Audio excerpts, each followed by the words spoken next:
Hello everyone and welcome to this video. I will say that the cold that I did have is gone, but I'm left over with, I've still got like the cough from the tickly throat, which is normal.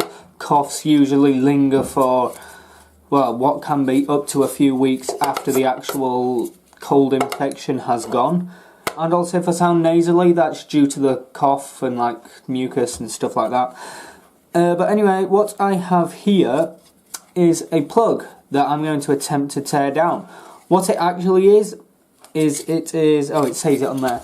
It is a charging plug for my Sony phone. Now, it started not really working. Well, sometimes it works, sometimes it didn't. Now, luckily, I do have about 5 of these, so I just went and got a new one out of the box that I haven't yet used. But this one that I've been using pretty much full time for about the past 2, maybe 3 years. These days, when I plug it in, sometimes it charges, sometimes it doesn't. So I'm going to attempt to tear it down in order to find out like if there's a loose connector or something. Okay, so I just went to go and get my mini hacksaw, and then I realised there isn't a blade on it, so I need to find a blade. I know where I used to have some blades, I don't know if I've still got them, but I'll be back again with a new blade if I've got one. I managed to find one blade, and judging by the look of its teeth, if the camera would want to focus on that, it hasn't been used. I thought I had more than one blade, but apparently I've only got one blade left, so yeah. First off, I know that hacksaws are usually used for cutting through steel, and now I need to try and get the blade in there, like that. Yes, I know that these are normally used for cutting through steel, but I'm cutting through plastic, so yeah. I don't know, should I just keep it recording and time-lapse it, or this one?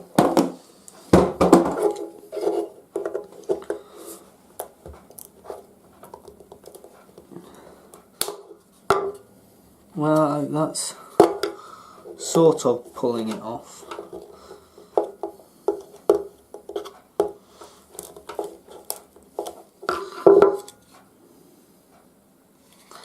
I can see inside it.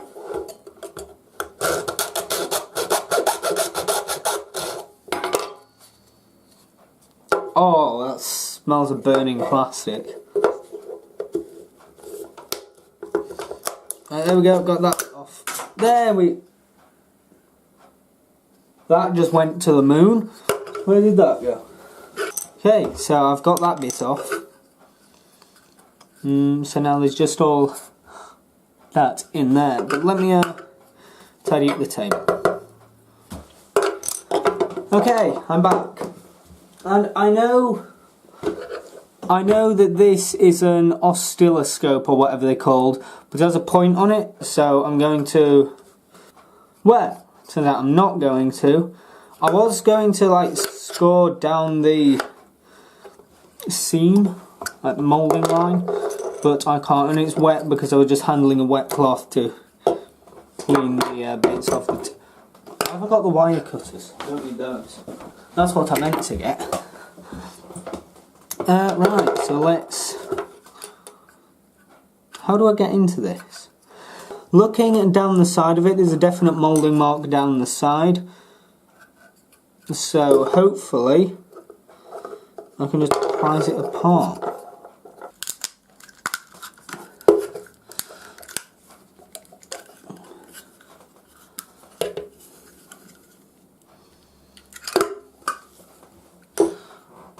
I don't want to damage the inside of it too badly. I don't have anything I can cut down the edge with. Or I can't recall anything that I can cut down the edge with. Because if I had some like snips or something, I could just cut down there, and then just open it up. Does the inside bit just pull out?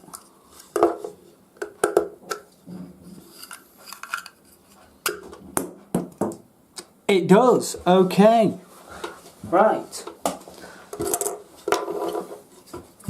So that is the inside of the plug. You can see the 2 pins that connect to these 2 bits, which on this connect to those 2 points there. So I'm going to remove these pins from the end. You can usually do that just by getting them and, well, snapping them, I guess.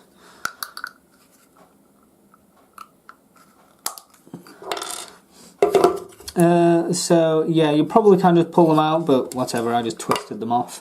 So these are the little connectors. I'm not sure what they're made of, but I'm going to guess maybe something like nickel or something like that. If you look at the end of them, you can sort of see a different colour of metal. But I don't know if that's just because I snapped them. Hang on, looking at it, it does look like the outside bit is some kind of casing with an internal metal. Is that metal a softer metal? No. I don't know what that is. It sort of looks like brass.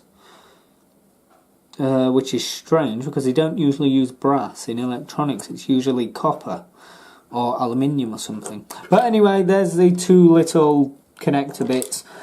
So this is what's inside it. It turns out I damaged one of the capacitors with the screwdriver, which, well, obviously is not very good. But then again, I wouldn't really want to use this because, like I said, sometimes it charged, sometimes it didn't.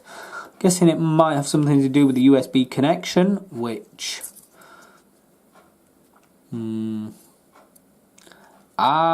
interesting. Right, I don't know how well you can see that, but if you look... Forget this oscilloscope thingy. If you look at that bit there, and that bit there, the 2 solder points, if you look on... If you look at this one here, you can see how the solder's cracked around the edge of the USB. Like when I move it, like, can you see it moving up and down?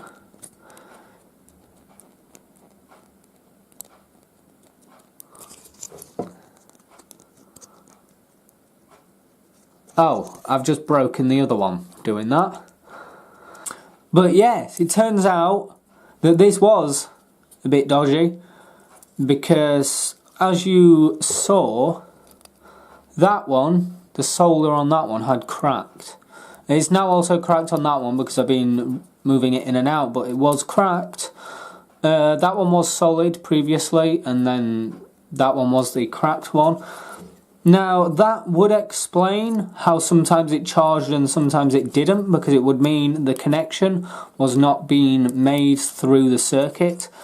Or I could have damaged it when I was pulling it out of the thing and I just sort of pulled on the USB. But either way, that could explain why sometimes it charged and sometimes it didn't. And if I pull the camera off here and get a close-up,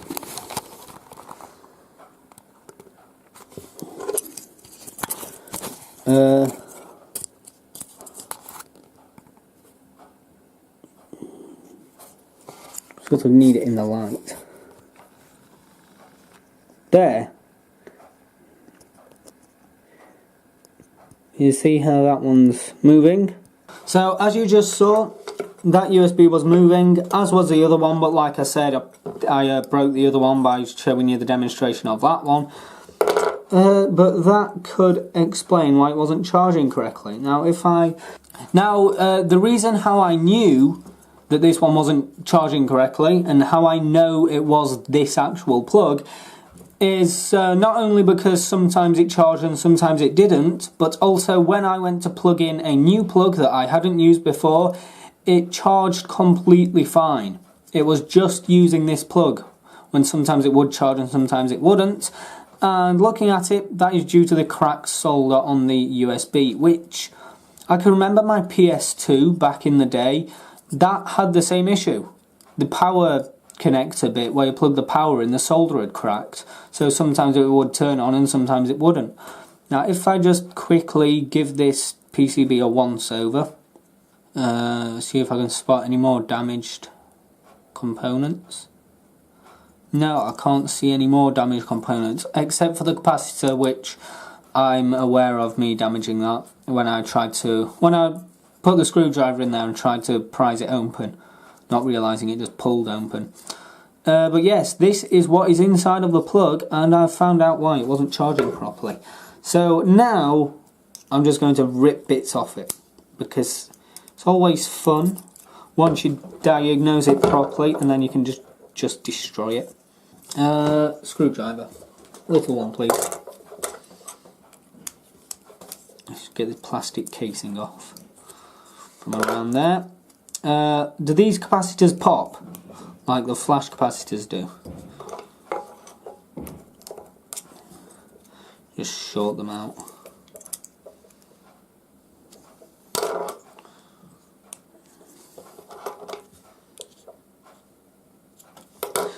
Okay, whatever powers are left in those should now be no longer in those. There's capacitor number 2. I'm not going to draw a diagram of all the circuitry in here for the reason that I have no idea about the circuitry in this. What's this white thing here? The white thing says that on it. I don't know if that means anything to any of you, but it doesn't mean much to me. I'm guessing it's like another form of regulator or capacitor or something. Come on, get off. There we go. So now I've got these metal connectors at the front. Got a little thing there. That thing there. Not sure of its name. Don't know what they call them. So let's get rid of that one now. This video has been a lot longer than what I thought it was. But then again, as I'm editing it, I'll probably cut out, because I've just done one continuous recording with intention to edit it after. Here are the two little metal bits that the connector connected to through the pins in the casing in there. So let's pull the other two capacitors off. I know that the USB bit's going in my refining box because I can see plated gold on the connectors.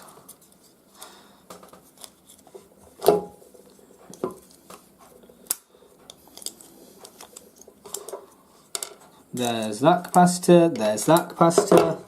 I've got no idea what roles these played within the circuitry, because again, I don't know the circuitry. And now we've got a little resistor. A little resistor that goes orange, orange, brown, silver. At least, to me, that's what it looks like.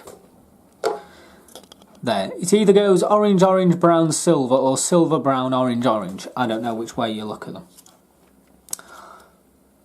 So, yeah, and then we've got another little thing down there, whatever that is. Yeah, I don't know, but I guess we're going to find out.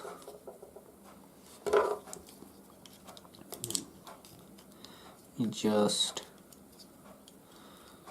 pull these bits off there.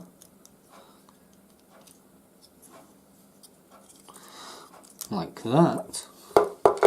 Now I need to be careful not to get that on the floor, because if you stand on that, you'll know about it. Now I want to get this bit off, this copper coil. I don't know the proper name for them, but I want to unravel it.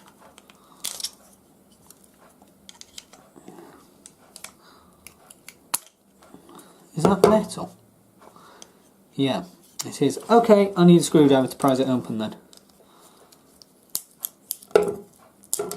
Ow!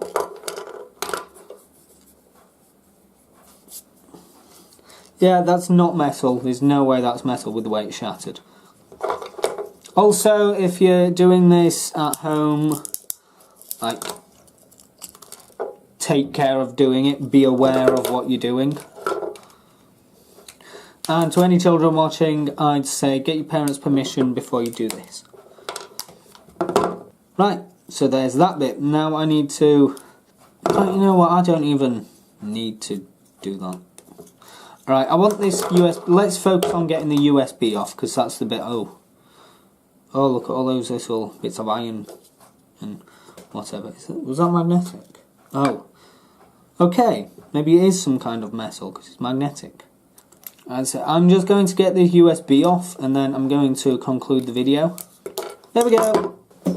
Okay, table is now tidied.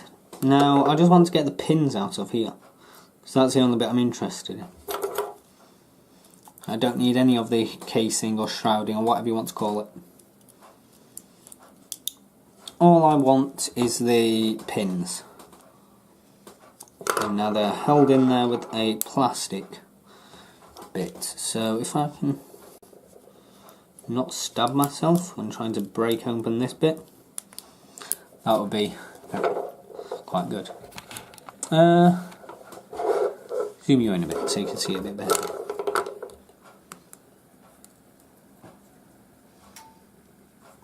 That noise was my computer just turning off because I've been recording a video, so it's gone into standby mode.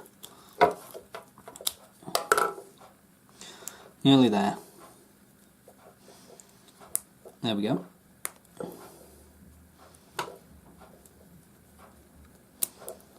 There's the metal casing off. I'm missing a pin. There's only 3 pins in there. USBs have 4 pins. Unless it's a USB 3, in which case it has 4 pins and 5 little tiny bits.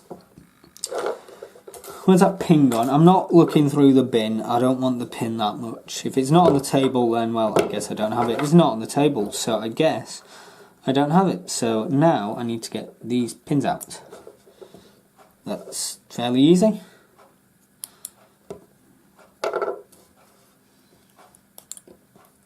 Like that. So now I'm going to put these pins in the little gold box refining thing. And I've zoomed you the wrong way again. There we go. Inside my recycling bin refining box, I've got PCBs, and then for loose little metal bits and connectors and stuff, I've got this tray with all the little bits in there that I will one day get around to refining. You may recognise that from a camera teardown, I think it was. That bit. There's that bit, and then there's that bit. And did you ever wonder what was inside a SD to, well, micro SD to full SD converter? Basically that. I mean, this has had a few pins broken off it, but that's essentially what it is. Just that.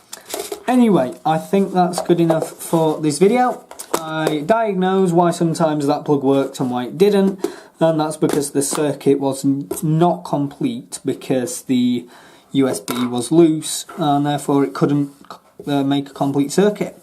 And with that, I shall say thank you for watching, and I will speak to you in the next video. Now I just need to go and put all this back and clean the table again.